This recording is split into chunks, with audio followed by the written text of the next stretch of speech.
Hi there, this is Partaking, a set of episodes in English of the interview podcast in Spanish called Departiendo.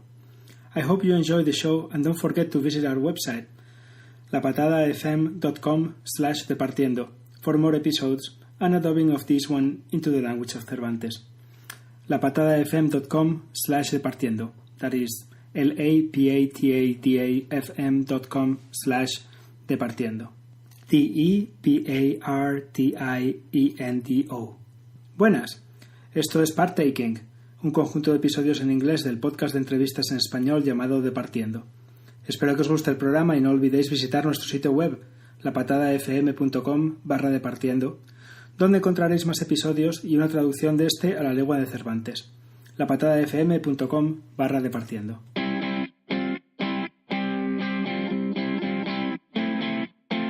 Welcome to this first episode of Partaking, which is the English section of Departiendo, my interview podcast. And we're here with Matt from Etherium Sky. I cannot pronounce your family name, sorry. It's alright, it's Dworzanczyk in Polish, but nobody can pronounce it.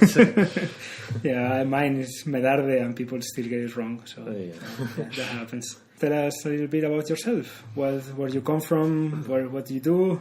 About myself, that's very broad. I was born in Poland, although that was long time ago.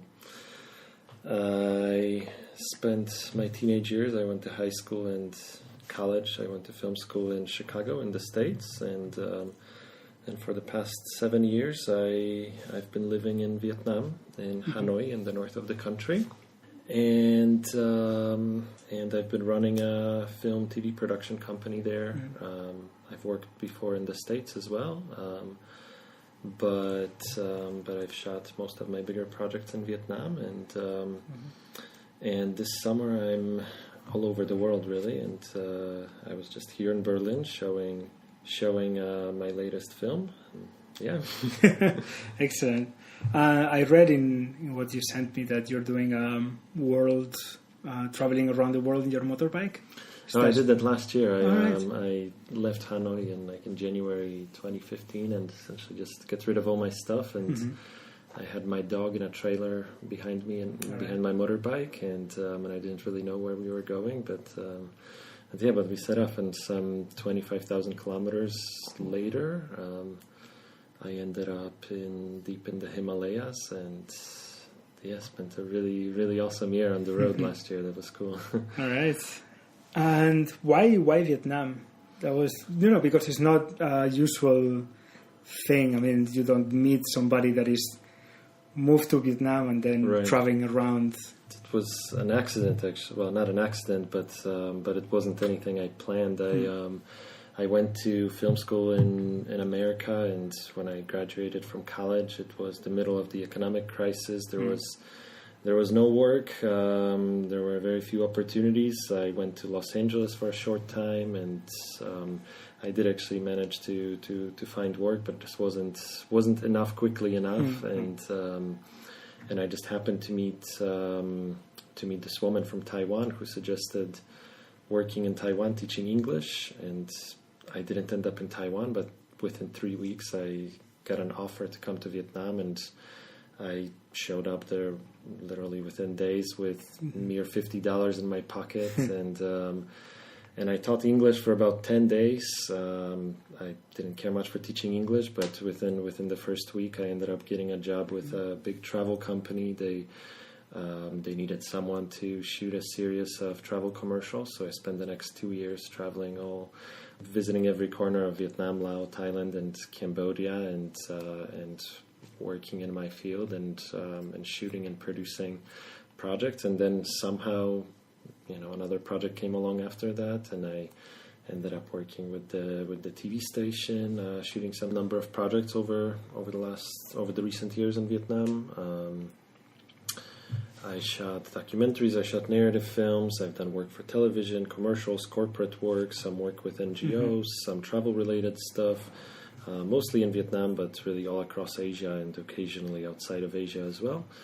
And among those were my two latest big productions were the North Korea documentary DP Arcade Land of Whispers, and now the Love Market film Vibrant Highland Commercial Love. You see, your style has been polished, I would say, from the earlier video to the. Well, the thing is that the North Korea film was, I didn't, not to say that I didn't take it seriously, but I wasn't shooting it as as any kind of a big production. It was more of a project that I did for myself. I really didn't believe that I had enough quality footage to put anything nearly professional or anything. So it was something that I did for myself, and it really just blew up online.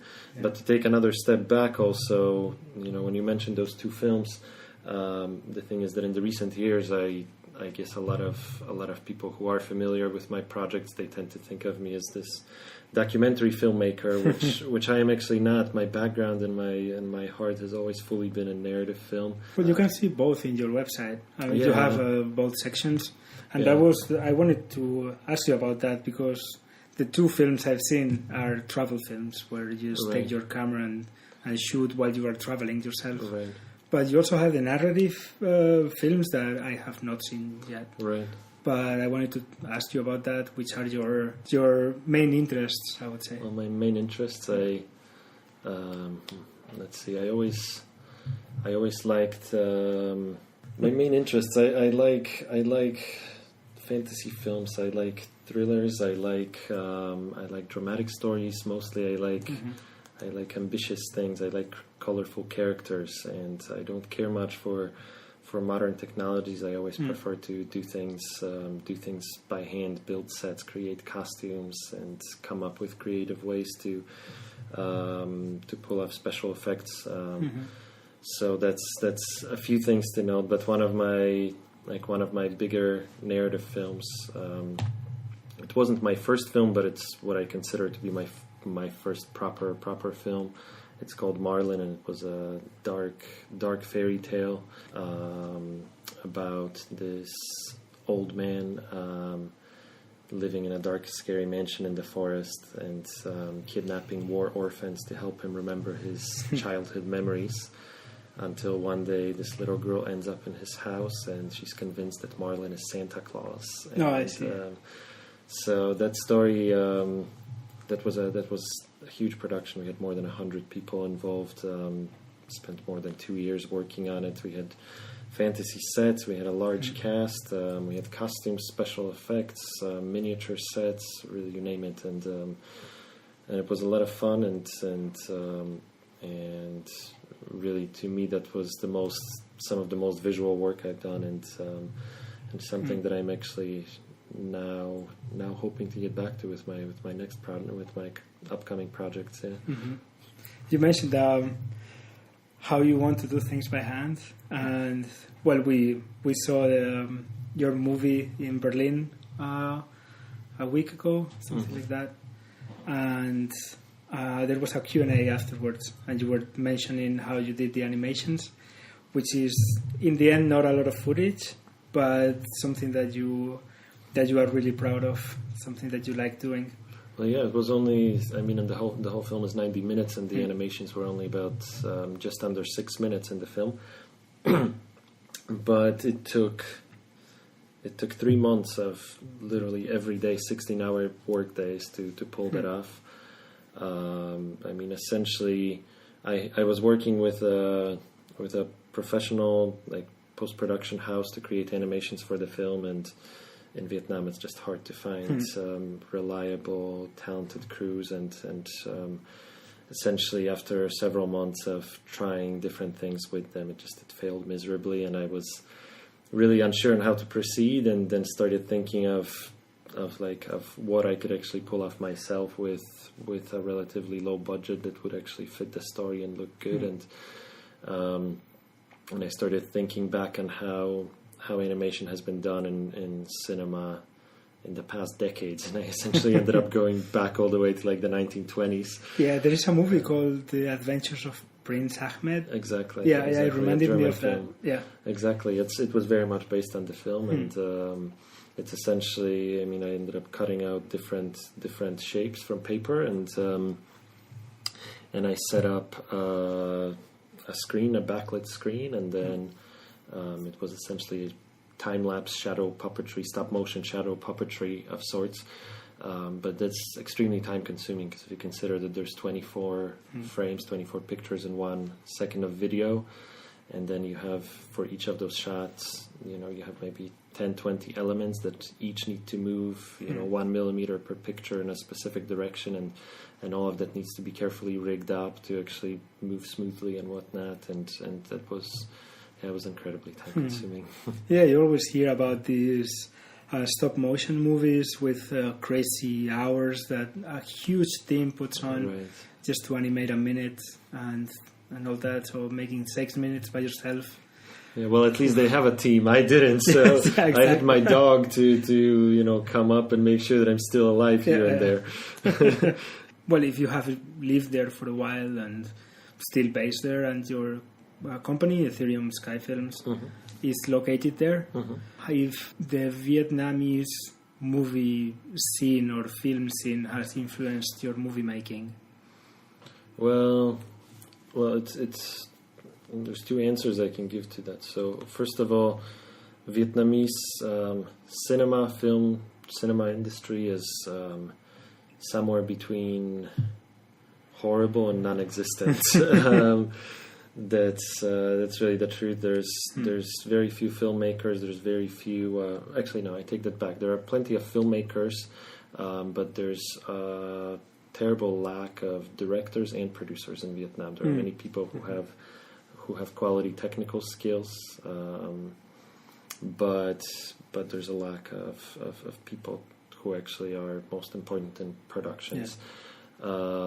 And consequently, there are a lack of films. It's also a part of the problem is that the censorship in the country and the corruption, meaning that oftentimes there'll be a young kid of a government official wanting to make a film, so mommy daddy give him a bunch of money. He makes a movie having no experience. The movie is horrible, but the theaters have no choice to show it, or otherwise they lose their license, and the film ends up going into cinemas, and they collect a lot of likes on Facebook, and that's sadly the state of Vietnamese cinema is it's not that great. On the other hand, though, Vietnam has quite a good amount of documentaries coming out. Actually, in the north of Vietnam, narrative films are generally sappy dramas or like fairly good documentaries. In the south, it's more like teenage comedies and whatnot. But anyways, on the other hand, like when it comes to commercials and video productions, music videos, corporate and commercial work mainly, there's a ton of opportunities really, and there's not many people who can really pull off large projects. So I've been fortunate to be there for many years to get acquainted with most of the people who actually are involved in the industry and are talented and reliable, and yeah. I was asking because when you hear more and more movies coming out with good quality from East Asia, these small countries, it's small in cinema terms. I mean, like Thailand or Indonesia, that are coming up with good film movies. If that was also the case of Vietnam, or well, I don't know. I don't want to speak too badly because a lot of my friends are working on those films, and of course I support them, but I'm still waiting for some real good films from Vietnam. The irony is that actually I feel like 50, 60 years ago, the state of the arts in Vietnam, music, films, was much more lively and much more colorful. There was much more content and creativity. Nowadays, it's just doesn't really play a major role in Vietnam. But there's also the thing to be noted that Vietnamese people, film or arts in general, just simply don't play the same role as those things do to foreigners or to Westerners. For a lot of Vietnamese, for example, when they go to the cinema, they don't actually check what films are showing. You generally show up with your friends and see whichever movie is showing up next, and it doesn't matter if you show up 15 minutes late. You just go and see any movie. There's no concern for what movie you're seeing, which is also the reason why foreigners hate going to cinemas in Vietnam, because there's always people coming through with their popcorn, yapping, answering their cell phones. It's just, and unfortunately, the censorship doesn't help, because a lot of films cannot be shown in Vietnam because of censorship. But worse than the censorship is really also the commercialism. A lot of quality films from other countries simply don't make it to Vietnam, for lack of, the audiences in Vietnam would not be interested with them, and they don't think they can make enough money, so they don't bring those films to Vietnam. Yeah. I was going to ask you later about the topic of the police, because you show in the movie some conflicts a couple of times with the police, and now that you mentioned censorship, is that very big in corruption? Well, the corruption and censorship, yes, of course it exists, but also, even though I might, say somewhat critical things about it, but it's not, it's really not as bad, or not bad in the way that many people imagine. I mean, it's not like Soviet states from 1930s. That's nothing like that, really. When it comes to censorship, permits, and all that stuff in Vietnam, it's mainly a major annoyance, I would say. And really, in my 7 years in Vietnam, I've never had any major issues firsthand. There was one time working in a TV show where I get a list of of guidelines of sorts for the censorship police, and really the key point of it was don't insult whatever icons, Vietnamese icons, but it really didn't relate in any way to my project, so it didn't bother me on that production. With the Love Market film, it was tricky because I was filming in the most sensitive region of Vietnam, and the topic of ethnic minorities in general is a sensitive topic. In Vietnam, there's a lot of issues, and there's a lot of misunderstanding between the minorities and the lowland King Vietnamese population. So that presented some challenges. I was asking more if it was censorship, like for example in Spain with the dictatorship, where it was used as a tool to control the population and what they more or less think and how they act, or if it's more or less like comics code back in the US, where it was more, like you said, more like guidelines to don't show nudity or gore or insulting and things like that. It's sort of in the middle, I guess. It depends on the project, but really it can be kind of erratic. Like some films or some filmmakers will get away with something, others won't. There are certain topics that the Vietnamese government is very sensitive about, and there are certain other situations where actually the film might not touch on anything that's necessarily sensitive, but if it's especially artistic or if it's especially unusual, this freaks the government out. If they don't understand it, then they prefer to ban it just in case. Yeah, just in case it's a topic that they don't understand and is controversial. Exactly. Yeah. But there's also the thing where, one thing is that the government really wants to take credit for a lot of work. So, if they're involved in the production, if they get a lot of money for it, they want everybody to thank them. They want their name over it, and and it's a very Vietnamese thing where you like to boast, you like to show off. That's that, and also there's this simple cultural thing which I guess affects all of it. Is when you go to visit anybody in not just Vietnam but really across Asia, they might be living in a terrible, like in terrible poverty sometimes, but they still will show you off just the best of what they have, even if they don't have as much. So it is a bit of a cultural thing too, where if you as an outsider go to someone's country and try to talk about problems when they would they want to show the image of actually there are beautiful places, and I can understand that from a cultural perspective. That's right, and that's very beautiful of them, but there are important issues, even if there are issues of the minorities that you also cannot just brush under the carpet either. So yeah.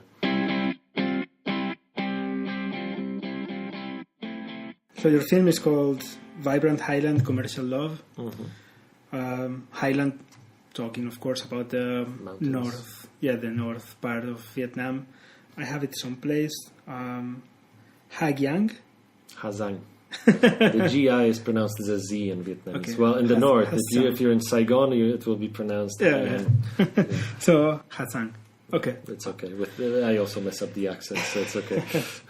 That's is the border with China. Yeah, it's in the north, Vietnam. Sort of in the northeast. There's one more province further to the east, but yeah. How did you come about the story of the love market and get involved a little bit with the local ethnic minorities? Well, I actually first time I visited Ha Giang was only a month or two after arriving in Vietnam. Like I mentioned, I was working with this travel company. So I was there and I really loved the region. It was absolutely beautiful. And back then, 7 years ago, it felt even more remote than it is today. And I always wanted to go back, and I'd been back several times in the following years. But then a few years back, I don't know, maybe 2012 or so, I was just with a few friends in a small village outside of Hanoi, and we ended up talking to some man at a tea stall, and he started speaking of the secretive love market in the remote mountains where supposedly married couples of the ethnic minority people, they would meet there for once a year for a day, and they would seek out their old lovers to spend a day or a night together. And and I started following up on that story. I knew there was actually a love market in Sapa, and Sapa is another province to the west of Ha Giang. It's a very touristy area actually, and there is something called a love market there, but it's neither a market nor does it have anything to do with love. It's mainly a tourist trap. But I've been told that this love market in Kovai, this is the real deal, and it's really special and it's really exotic. So actually, it was after the success of the North Korea film that I just thought, well, the love market is actually coming up in a few weeks, and let me try it. And then step by step, the film came out. It's a mysterious story, right? Intriguing, to say the least. Right. There is actually not a market, but it's a dance in Lisdoonvarna in Ireland. There is a dance, I don't know if it's once or twice a year, maybe more often. And it's just so, because in Ireland people live a little bit scattered in the countryside, they organize in this town a dance so people can meet other people, and form families and stuff, kind of like a dating app, but in real life. So you just go to the dance and see if you meet someone. Right. And I thought it would be more or less the same thing before seeing the movie. And it's not. It's based on this legend that you don't know if it's a legend or not. Well, the thing is that in Vietnam and in the mountains, and that's not only in Vietnam, but in the region in Asia in general, markets for many years, or if not even centuries, have played a very social role. Markets was the place where you get together with everybody. Yes, you come to trade when you live in scattered little villages far away from each other. So you come to trade, but you also come to interact with people, to have some food, to play some little games, or also, of course, meet potential partners.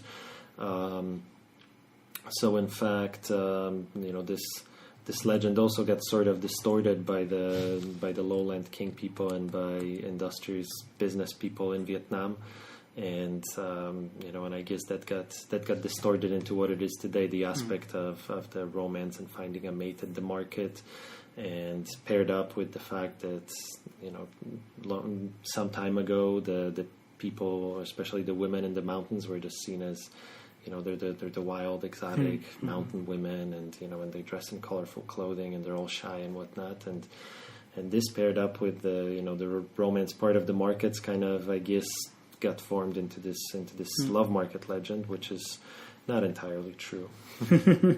Yeah, we discovered that as the film goes and people talk about it. And Yeah.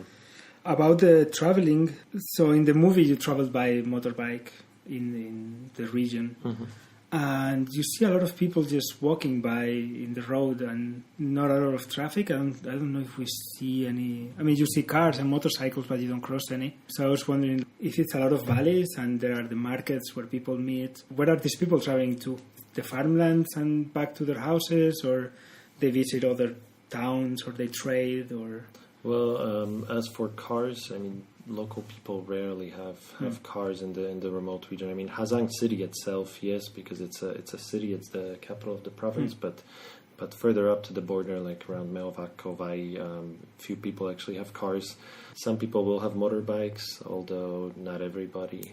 So to get to the regions, the main regions where we filmed the movie, we would take a overnight bus from Hanoi to Hazang City, and then from there go by motorbike about 160 kilometers, although it takes much longer than it would on a European road to get to this town of Melvak, and from there to Kovai, where the Love Market happens. It's another 21 kilometers, I think, down a very bumpy road between 1 and 2 hours.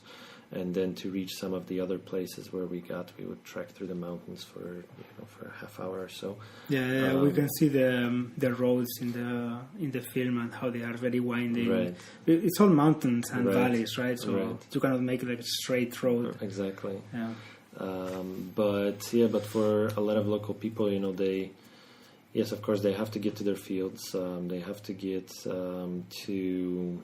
they go collecting food for animals, for example. They also need to get to the markets, and they have their own daily lives. They're much more difficult, probably, at least in the physical sense, than most people in the West. But yeah, and living in such a remote place, oftentimes that means that they really do have to trek through the mountains for sometimes 10-15 kilometers to get somewhere, and that obviously takes time. So yeah, with people that go to the Love Market, you ask that question precisely, if they have to walk a long way, and we're saying 10 kilometers, 6 kilometers, and you think it's not that far, really, 6 kilometers. But I thought that, but I live in Berlin. Berlin is flat, it's like easy walking, paved roads. And that is like going up and down to the hills with your luggage even. Yeah, you walk with your luggage. Sometimes you work with animals. Sometimes you go to work. Sometimes one would go with their baby tied on their back, and they have no one to leave them with. Coming back, you sometimes have a full basket of the animal food or other things, and also sometimes there's no roads, so sometimes you're just trekking, off roads. And also to note, though, the ethnic minority people, they're incredibly fast and they're incredibly strong. There is a shot in the film, actually, you can't see it because I didn't keep it on for the whole 2 minutes, but this woman was just climbing up this mountain, and by the time I set up the camera to film her from the distance, she went from the very bottom to the top. I mean, it would take me an hour to climb that mountain. She got up there in less than 5 minutes. It's really, they're really strong people. How do people react to you and the camera and the filming? Because you say in the movie that people got to know you because there are not many foreigners traveling there. I don't know if there is a lot of tourism, like inside tourism in Vietnam to that area, but not many foreigners going. So how is it to see a foreigner? It must be an attraction.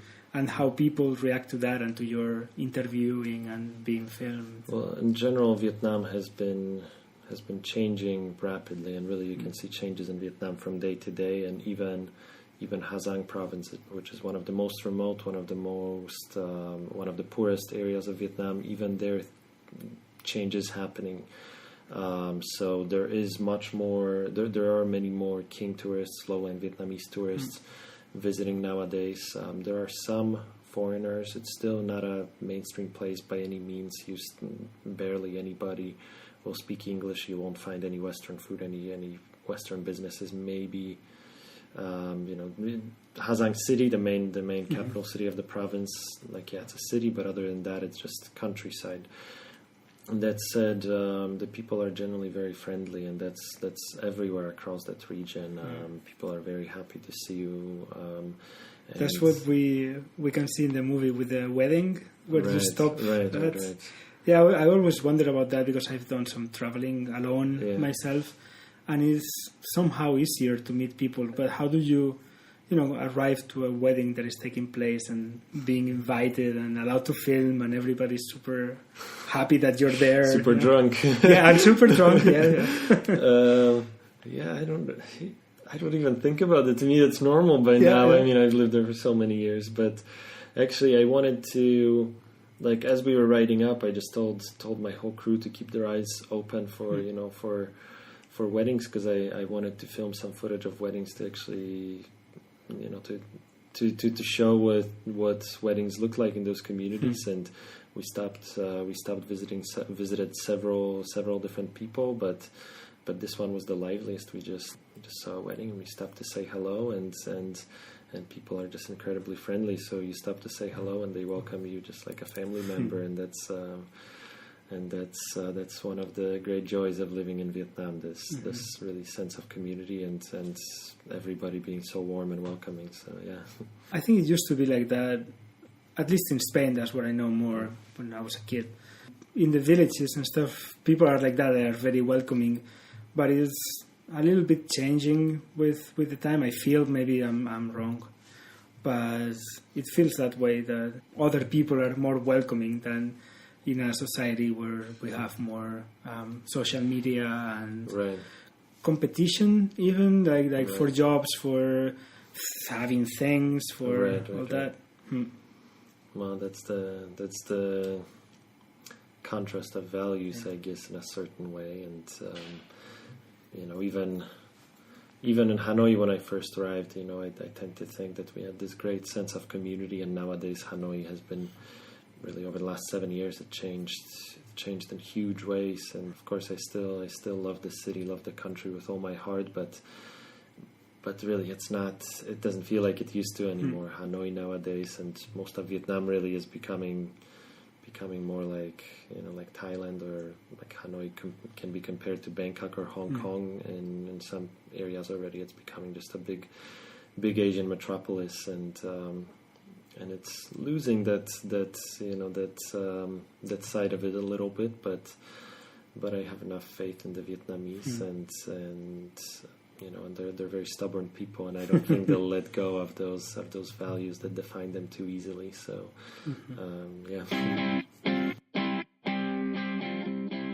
Hey, if you're enjoying the show, don't forget to visit the website for the show notes, where you'll be able to find links to Matt's work, as well as other episodes of this podcast and the rest of the podcasts of La Patada FM.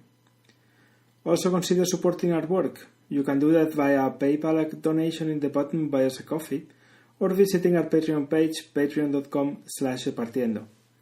Patreon is a platform where you can support your favorite authors in a more continuous way. For example, this podcast will receive your donation every time we release a new episode. A big thanks in advance for making this show possible.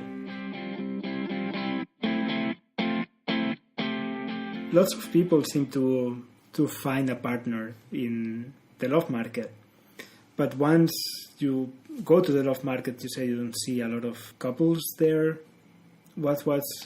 Did you find only? Well, the story leads you to believe that people meet partners there, but in truth, I haven't met a single couple who actually met at the love market.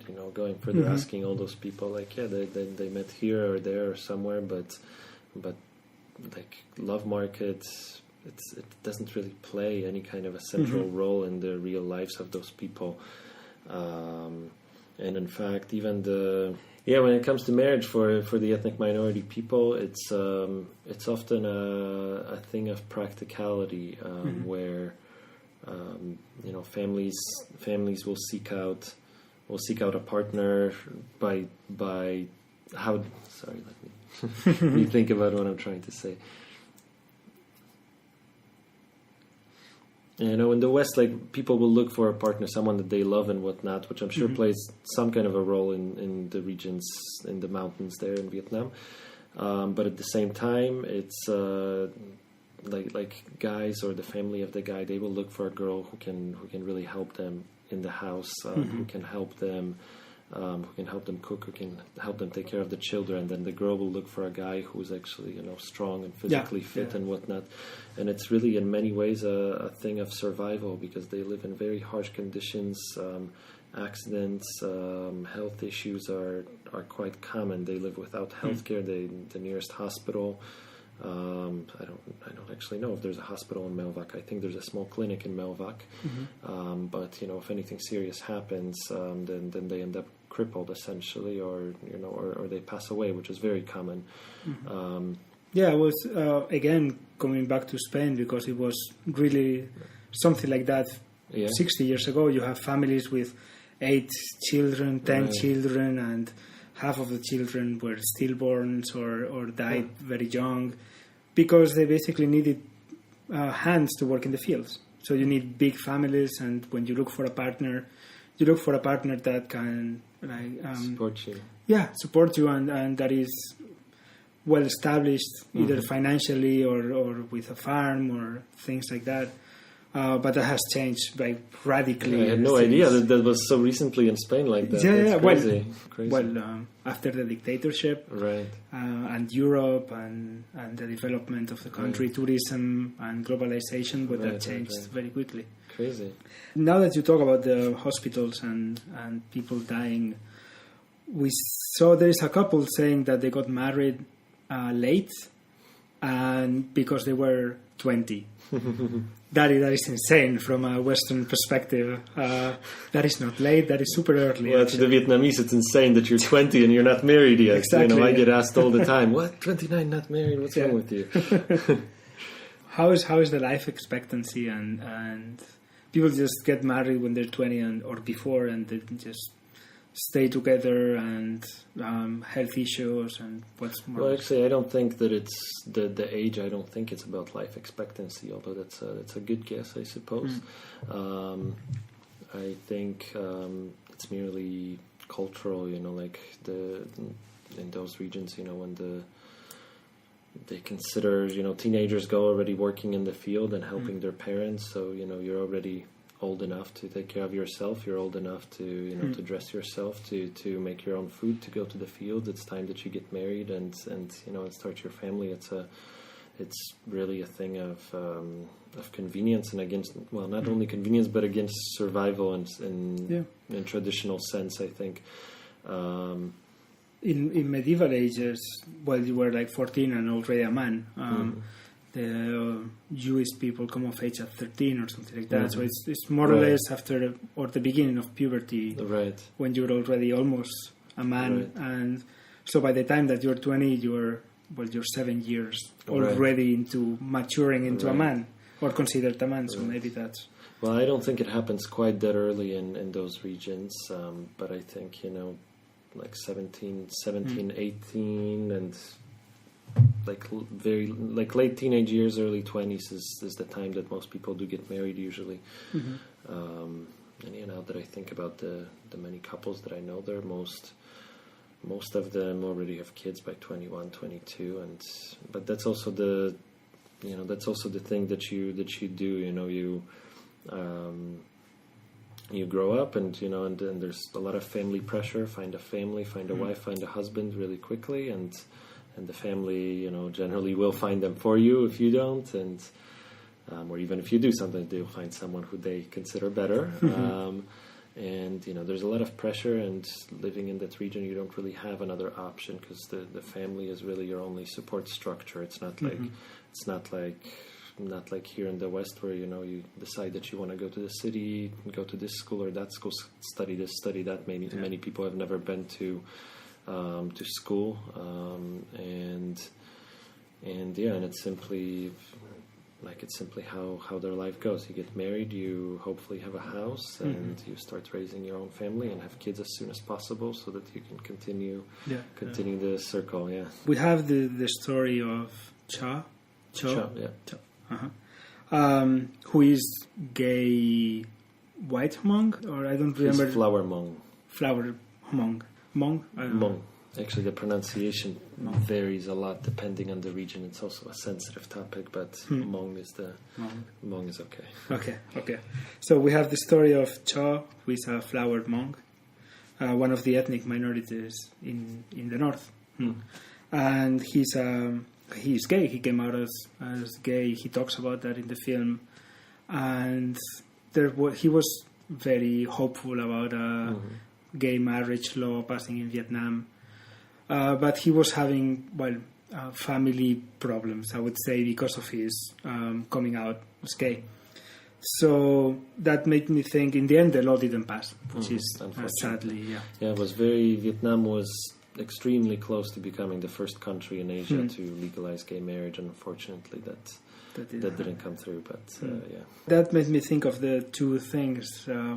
So the family was shocked or worried or treated it like it was not a disease but a condition that's a medical condition. But still, many people think that's the case. Right. But at the same time, they were thinking of passing a gay marriage law, which clash at least in. Well, there's a distinction here, because the gay marriage law was being considered at the federal level, which was the King government, whereas his family is an ethnic minority family, and he's actually from Bakha region, which is. It's not in Ha Giang province, it's just outside, about 100 kilometers west of there. But never mind that. But when it comes to families, especially in those regions, the ethnic minorities are in general kind of shunned by the main Vietnamese government. That's a reason for also a lot of misunderstanding and a lot of issues between the king and the ethnic minorities, that the ethnic minorities really don't get as much help or support of any sort from the government as lowland Vietnamese people do. But anyways, in that region, like, as much as gay people are actually quite accepted in Hanoi or in the cities, at least by the younger people, it is a bit different in the traditional family structure when it comes to their families and whatnot, but at least there's a good open community of young people. But when it comes to the mountains, it's a topic that's just not discussed, not known, and in a certain way I compare it to my own upbringing in a small town in Poland, where you talked about things like someone being gay, like this is something that happens far away, never here. It's just like So I kind of see it like that. Those people have never met anybody who was gay, which surely there are other people in the region, but they're not out, and many people end up getting married for pressured by their family, pressured by their culture and community, and never coming out, and it's the same story like it is in so many other places around the world, really, and and living an entire life, trying to, I don't know, perhaps suffering. I'm going to close the window because the works they are doing. No worries.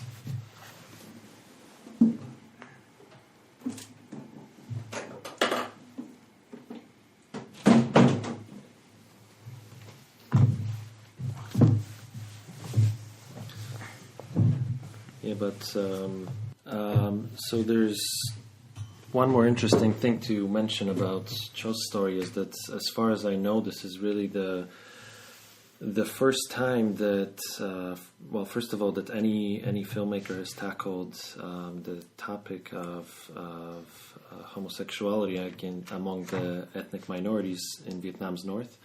But also, as far as I know, Cho is really the first gay Hmong person from that region to actually come out publicly, like on camera or in a public setting, and his story is very, very touching. His story is very personal, and I was very, very happy to meet him. Very happy that he was willing to share that with us and with the viewers.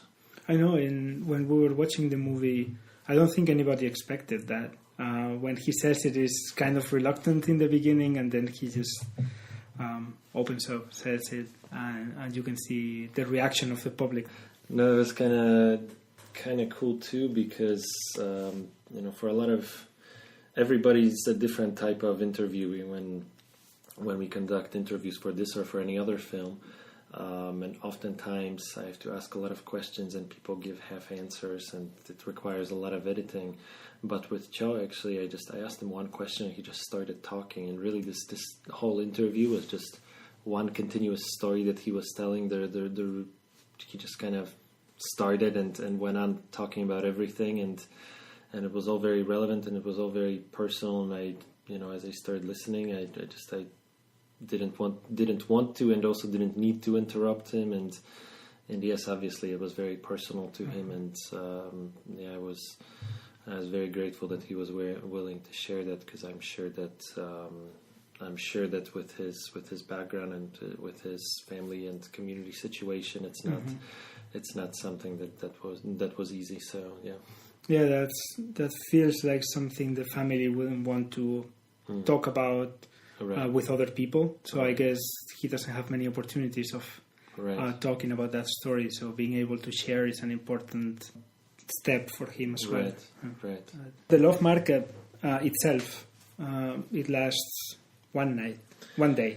Well, it used to last one day. The last time, so the year after the film was finished. The year after the film was finished, the Love Market actually was extended into a 2-day event. It's kind of a 1 day and then goes more or less overnight. And it's only once a year, right? It's once a year, yeah. It's on the, I don't remember now. The third day of the 20th day of the third month of the lunar calendar, or something like that. I don't remember now, but yeah, it's essentially in the March according to lunar calendar, which falls sometime between April and May every year. Yeah. All right. Yeah, because the way people were talking, it sounded like it's either more frequent thing or it lasts longer, because there are a lot of stories, different people talking about. They don't say it happens a lot, but you get that feeling, and it's a bit surprising that it's only once a year. Yeah, it is once a year, and and the thing also that's interesting to consider in the context of the film is that for a lot of those people who live there for the entire year, there's no entertainment in that region. I mean, they can get drunk on the alcohol that they probably made themselves from corn, because that's the only thing that grows there. But that's about the only entertainment you get in that region.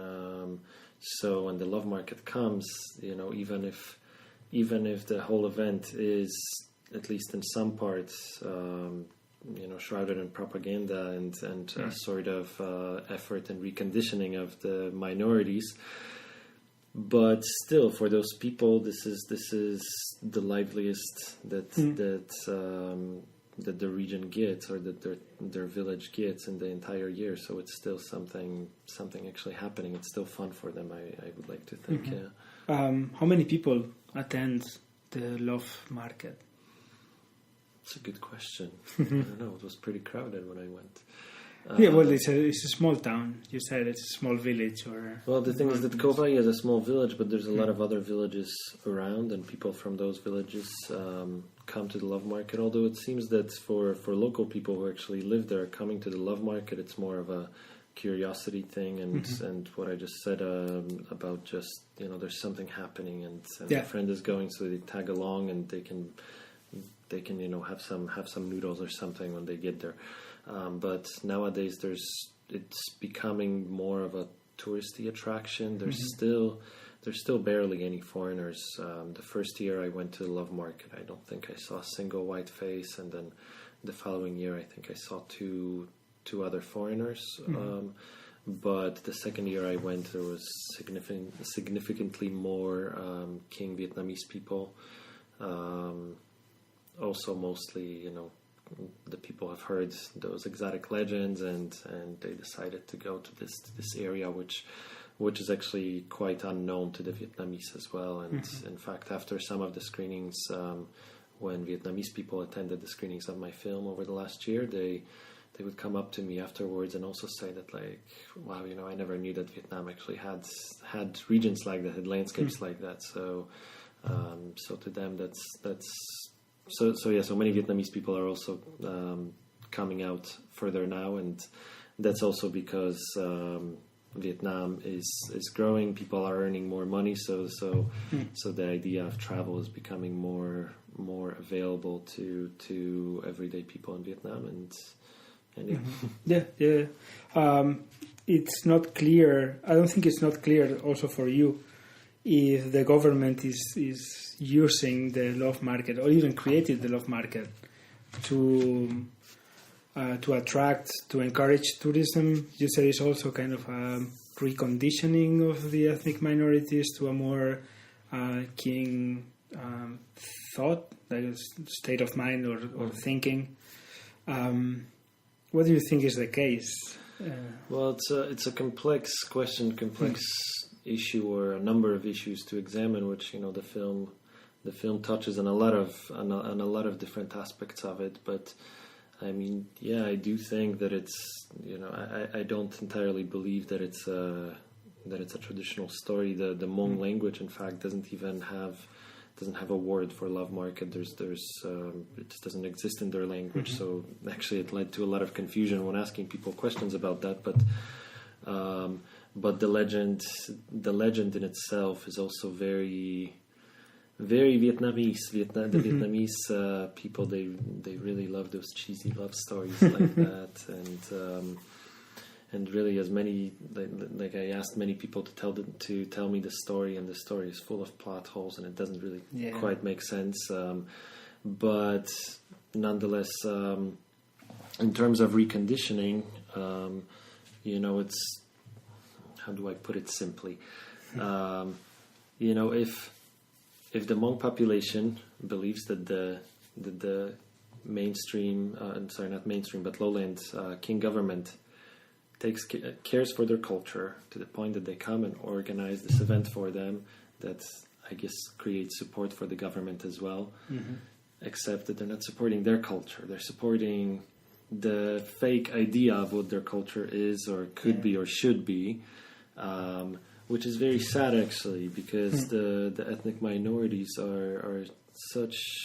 I mean, every one of the minorities. There's 54 different minorities in Vietnam, and each group and each subgroup, they're distinct and unique, and have their own customs and traditions and whatnot, and they're very colorful. They're really fascinating people. It's a fascinating region. So to make up this cheesy story and to try to sell this region, those people, using this cheesy story as opposed to actually talking about them in true light, that's sad and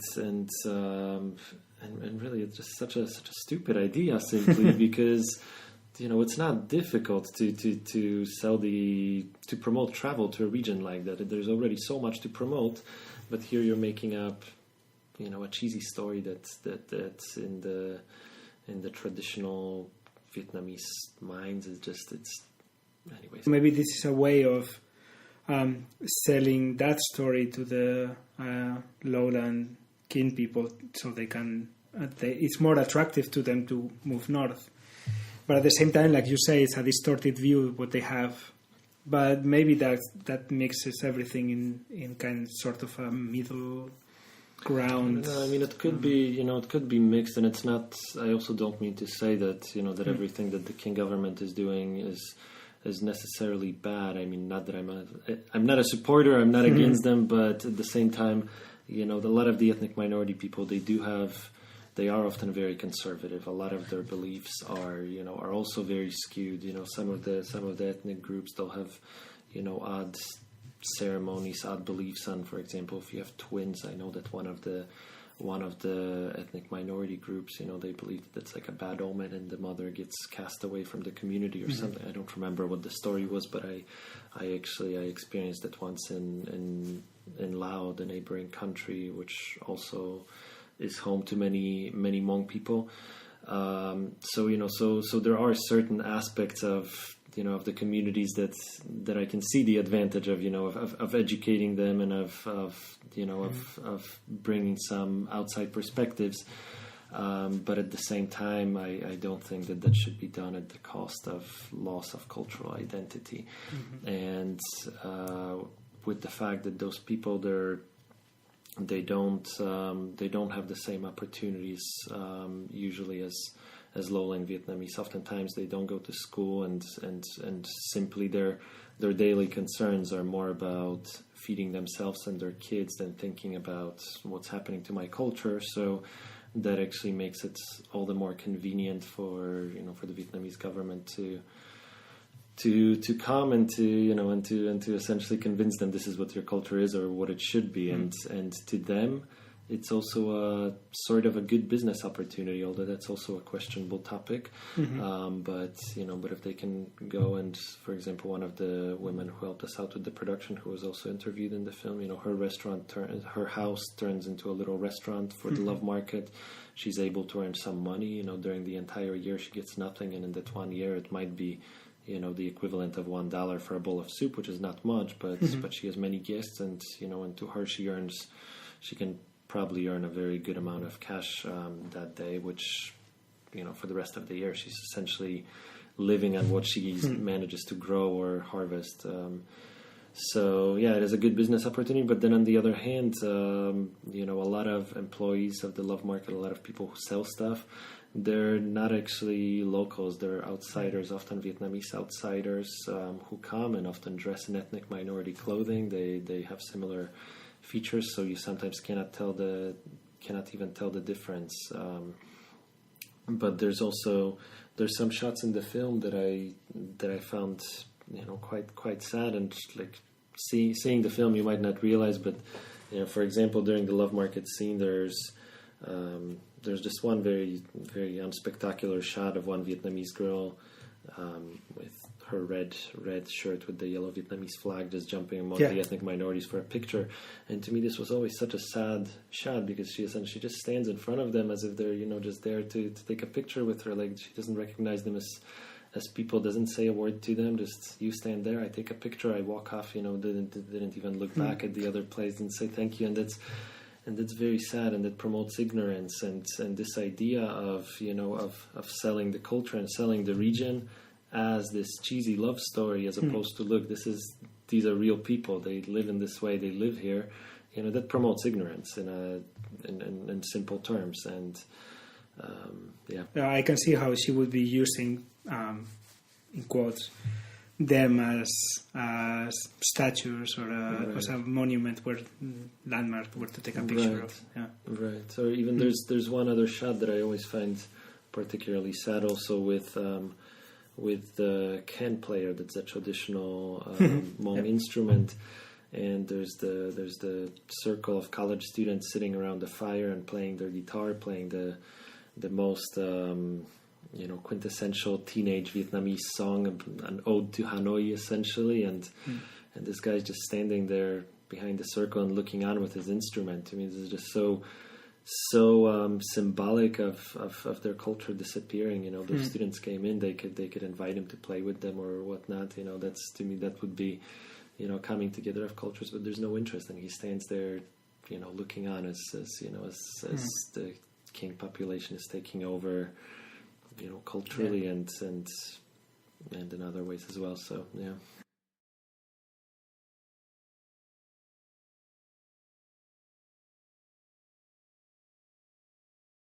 What other projects are you working on? Yeah, so now after shooting in North Korea, after shooting in the Vietnamese mountains, I'm moving back towards narrative film again. I really miss narrative filmmaking, working with scripts, with stories, with actors. And for my next project, I'm planning to build a spaceship. All right. It's gonna be a really epic science fiction film shot in a series of three seasons, 6 episodes each, and it's essentially a story of happening in the near future, where the resources of the world ran out, and mankind drove itself to extinction, and it follows the story of a lone survivor discovering a secret unfinished government project that offers a possibility of restoring human life on Earth. It's going to be shot in 360 virtual reality, which is a technology that I'm extremely excited about, actually. Well, excited and terrified, because in some ways it's, I don't know, have you tried those VR goggles? I have not, but we have talked about it in one of my other podcasts, in Departiendo Charradas, and my co-host tried it, so we're going to talk about it the next episode. I would like to try it. Yeah, I just tried a next level of that in Czech Republic 2 weeks ago at this festival, and it was another step where it was actually interactive, where you could move around the space. And that was just absolutely incredible. It's fascinating how your brain actually within seconds believes that you're in this place. All right. It's really mind blowing to me. Like this VR technology nowadays, I always think of the stories when cinema first was becoming popular in the early 1900s, when there was I think it was the Great Train Robbery, one of the black and white films where people, when they came to the cinemas for the first time, they were ducking out of the way when the train was coming at the camera. And this is the moment for virtual reality today. I think it's terrifying, of course, for the social implications of people cutting contact with reality, and also for me, it's terrifying in the sense that I've been studying and working in film for something like 14-15 years now, and essentially with virtual reality, I have to throw out into the garbage half of what I know and what I've studied and what I've practiced, because really, how do you edit something like that when you don't know where somebody is looking? Where do you put your lighting? Where do you put your equipment? It's so many things to solve, but at the same time, it presents so many opportunities, and it's I think, at least in this upcoming project of mine, it allows the actor much more power, to much more direct connection with the viewer, I think, in the way that the actors really need to lead the viewer into where we're supposed to be looking and where the story is happening. And then with set design, you need to also think about this. How do you make people look at the things you want them to see? It's one of the things I don't like 3D movies as much. Is because 3D is a horrible technology in general. Because one of the ways they have to lead you to look at what they want is to blur the rest. And that makes me feel uncomfortable, because I want to, in a 2D movie, I like to look around. I like to see the background, to lighting and other things that are happening in the movie, not just the persons when they are talking. And that happens in 3D movies a lot, and I don't like it as much. Well, the only film that I ever thought was made better by 3D technology was Gravity. Was that what it was called? I never saw it, but that film was incredible. It was just a roller coaster ride, and this is a film that was made perfectly for 3D. But this is the only film in history of cinema. Everything else, when you watch it in 2D, for me, it's the only one I liked 3D was Avatar.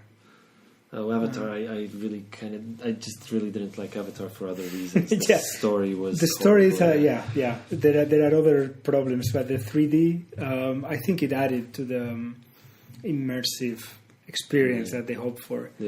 But the rest of the movies, in the beginning, when it was 2D migrated into 3D, that was just not the thing. And Avatar to me is just an example of what I mentioned before, where I think where technology takes over too much. It just, But that's the point of the movie. That movie was made to showcase the 3D technology. So I guess, I think that's the most important feature of the movie. Then, sadly, the script is secondary. In this case. I saw it in a Vietnamese cinema with people coming out, yelling, talking on their phones. So yes.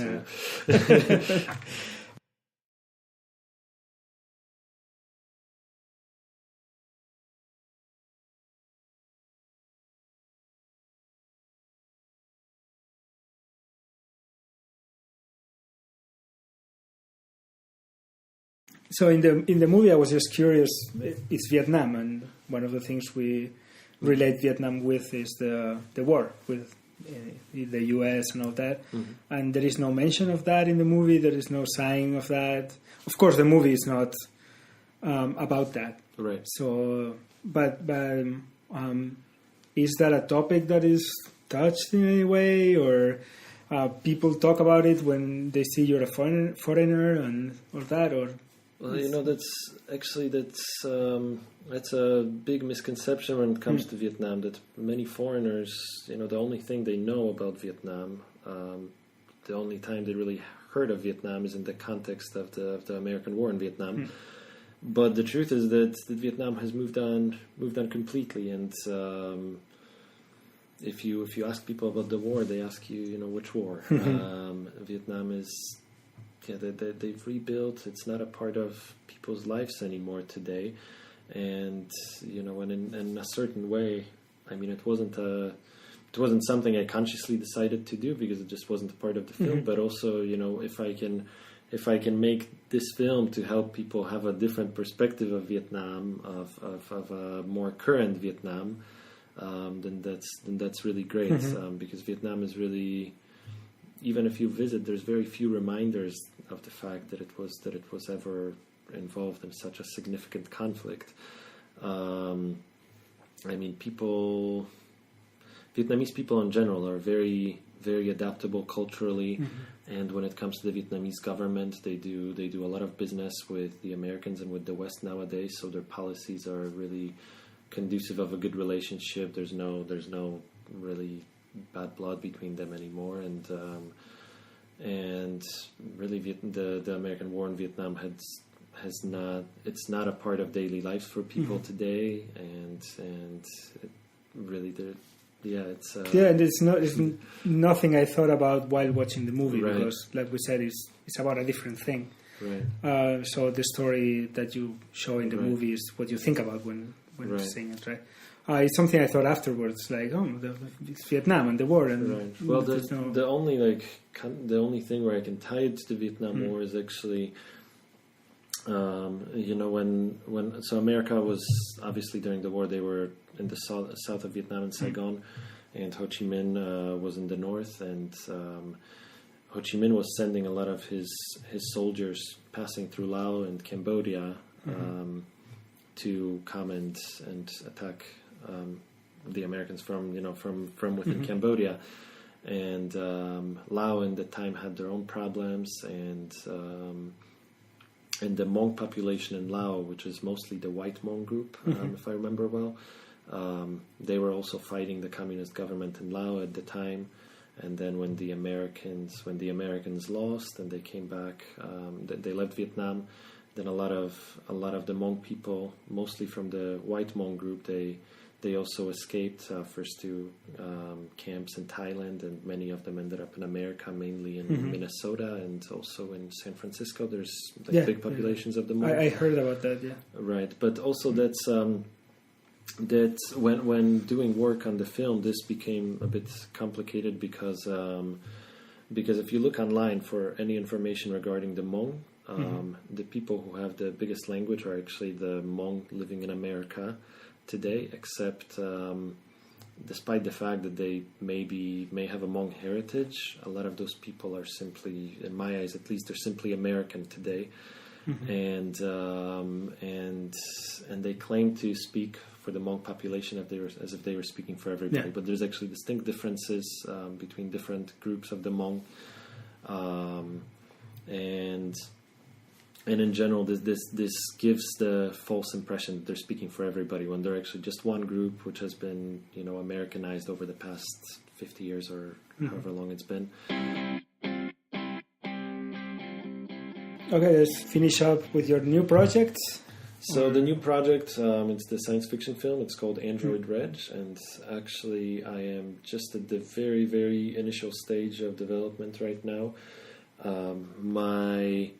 I have a full story outline. I know what the story is, but right now I am working and bringing on a writer. I've been speaking to several writers, trying to decide who we're going to work with on on the series, and we're at the point where by the end of this year I hope to have a workable script.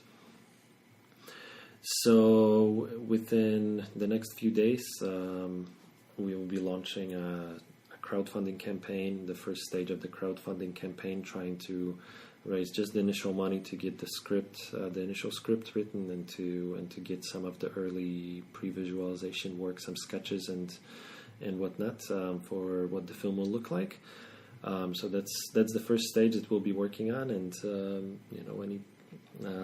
of course we're going to be reaching out to our audiences, hoping that if people like the North Korea film, if they like the Vietnam film, that they will be willing to support this new project as well. And yeah, for the next few months we'll be working on the script, and then early next year, hopefully we'll start construction, and then sometime later in 2017, hopefully we'll start filming. It will be a really epic project. I always loved the science fiction space movie genre, so I'm very, very excited. ig.me/@/AndroidRed. ig.me@AndroidRed. That's going to be the link for the crowdfunding campaign, or simply go to etheriumsky.com. That's our website, which has all the information on our current projects as well. All this will be in the notes of the episode. Great. So yes, if you want to check them out, they'll be in lapatadafm.com/Departiendo, and there you'll find the notes for this with your links and the crowdfunding and the video North Korea film, and at least the trailer for Vibrant Highland Commercial Love. And the film will be available online fairly soon, as we finalize those final details. So yeah, depending on when the podcast goes live, definitely check the website, because they will be coming out pretty close to each other, at least. If not, you can be found on Facebook as well, right? We can look up. It's Etherium Sky on Facebook, also Etherium Sky Films and Media. So yeah. All right, all of that in the notes. Great. All right, thank you, Matt. Thank you very much. Thank you for listening. See you next time.